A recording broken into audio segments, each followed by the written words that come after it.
You are source energy. Part of you came forth. You are exploring and expanding. You got to keep up with the expansion, or at least move in the direction of the expansion. And if you don't feel good, period.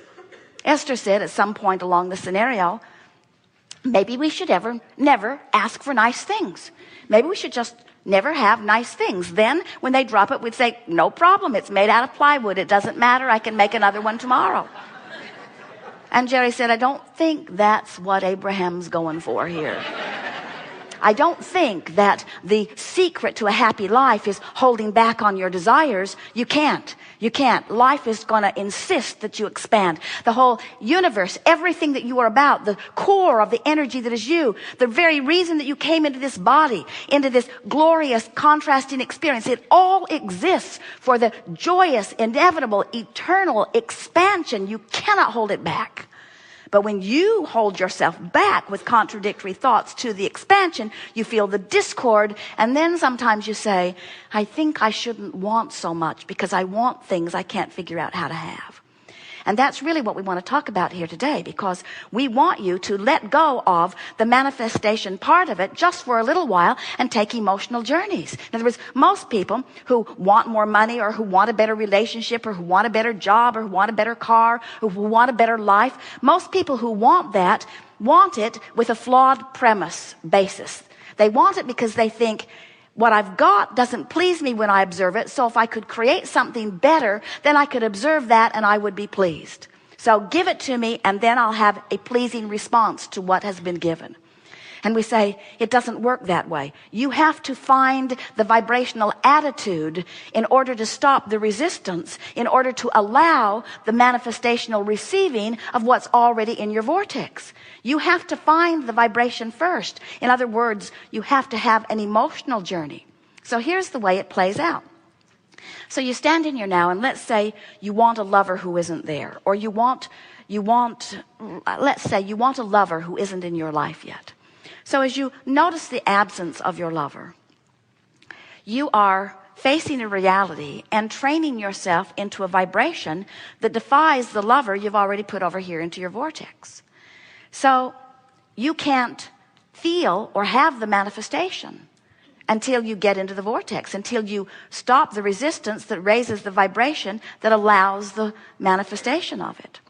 So sometimes you say, well, if I could just see my lover, or hear my lover, or smell my lover, or taste my lover, or feel my lover, if I could have the physical experience of my lover, that would be so nice. And we say, yes, and that's one of the things that makes this manifested life so delicious. In other words, it is so lovely to be able to explore life through your physical senses. We get that. We understand why you want that. We want that for you too. But here is the important thing to understand about this vortex. This vortex is vibrational. And the vortex, as you stand outside of it, is not a place that you can see yet, or hear yet, or smell yet, or taste yet, or touch yet, because it has not evolved vibrationally to the point of that revelation to you. But it has something that you can feel. The key to your vortex is the way you feel. So as you think about your lover and you feel the elation of that, you are offering no resistance. As you think about the absence of your lover and you feel that discord, that means you are discordant to your vortex. Do you hear what we're getting at? In other words, the key to your vortex is the emotion. You can feel your way into your vortex. You feel your way in. You feel your way in. But if you need to see it and smell it and hear it and taste it and touch it before you allow yourself to feel better, you slow yourself way down.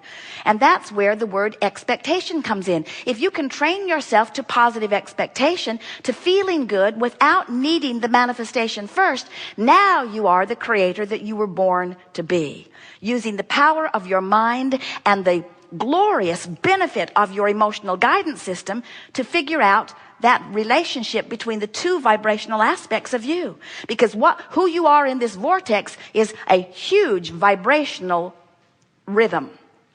And who you are in your physical body is also a vibrational rhythm.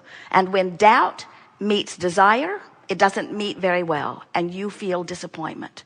When desire meets hope, You're right on the edge of your vortex, and the vortex will take you right in and show you something that will make a believer out of you. Now, we want you to feel this vortex, and we know, talking to physical friends who are used to seeing and hearing and smelling and tasting and touching about this vortex that you can't see and hear and smell and taste and touch, we know it borders on what you want to call fairy tales, but we've seen your other books, and you're good with fairy tales. In other words, anyone who's trying to explain the non-physical realm to physical beings is talking to you. In other words, you want to translate everything back into physical terms, and we want to help you to understand that you are the leading edge of everything that we are. You're out here as the extension of source energy. And when you stand here outside the vortex and demand that you see the culmination of what you want before you adjust your vibration, you are asking the impossible, because law of attraction is consistent always. So today we want to talk with you about anything that is important to you. Nothing is off limits. It is our powerful desire to assist you in understanding this vibrational reality that exists. We have the benefit, as we visit with you, of knowing fully your vortex and of sensing your relationship to it. And every word that we offer you, individually or collectively, whether you're in the chair or not, we can feel who you are. Every word that is offered here is with one interest in mind, and that is to help you through the listening to the rhythm of our words and the consistency within the laws of the universe that we know, to bring you vibrationally up to speed with what you've got going on in your vortex. And it is our expectation that as a result of this conversation that we have here today, you will leave much resistance behind and come closer and closer to the proximity of your vortex. And then in the days that follow, manifestations will be routine for you as a result of the releasing of resistance and the allowing of the alignment. We're going to help you with your attitudinal adjustment, because your mood is everything. Your mood is everything. Your mood is your indication of your ability to allow or your ability to resist the manifesting coming about of what's already in your vortex. There's enough in there to keep you busy for 20 or 30 lifetimes. And most humans are so caught up with the reality of what is that they deprive themselves of most of what they've put into your vortex. You are different. You've come wanting to be deliberate in your creation. And all deliberate creation means is having conscious awareness of the laws of the universe and using the laws of the universe to your advantage instead of to your disadvantage. What deliberate creation means is being sensitive to the two vibrational aspects. What deliberate creation means is, and it's really what the art of allowing is, the art of allowing myself by releasing resistance, vibrational alignment with the whole of who I've become. It's the coming together with you. Oh, you'll get there when you croak, but why wait? We think that you should be able to sift, know what you don't want, know what you do want, think about it, talk about it, line up with it, and receive it. And then know what you don't want, know what you do want. Turn in the direction of it, think about it, teach yourself the vibration of it, let it manifest. In other words, that's the way creation works. You just have to be a more selective sifter. And you want the criteria that you're using in your sifting to be something other than fact or reality. Esther will say, but it happened, but it's real, but it's true. And we say, so what, so what, so what? That doesn't mean anything. Reality doesn't mean diddly squat. It's just the bouncing off place to the life you're really living. Do you get that? Haven't you already found out that the things you are creating, once they manifest, you're onto something more? Esther said to Jerry, I sure would like that beautiful new car. Why don't you buy that for me?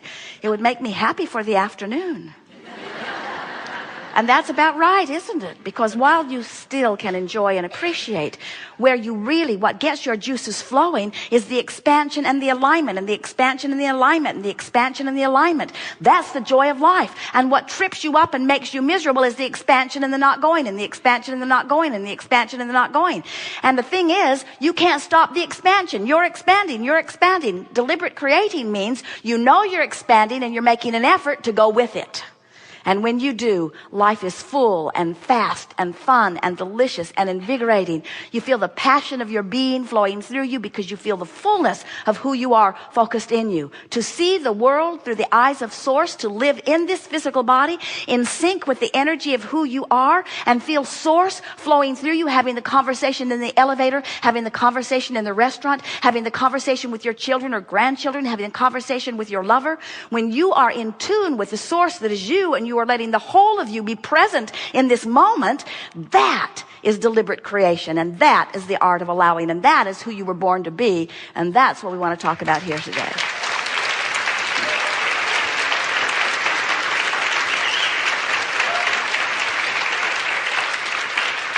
So, what do you want to talk about? Some things. Begin right there. Stand if you think it's you, and then we'll sort it out. Glasses on your forehead, you are the one. She's going to put that right in the right spot for you.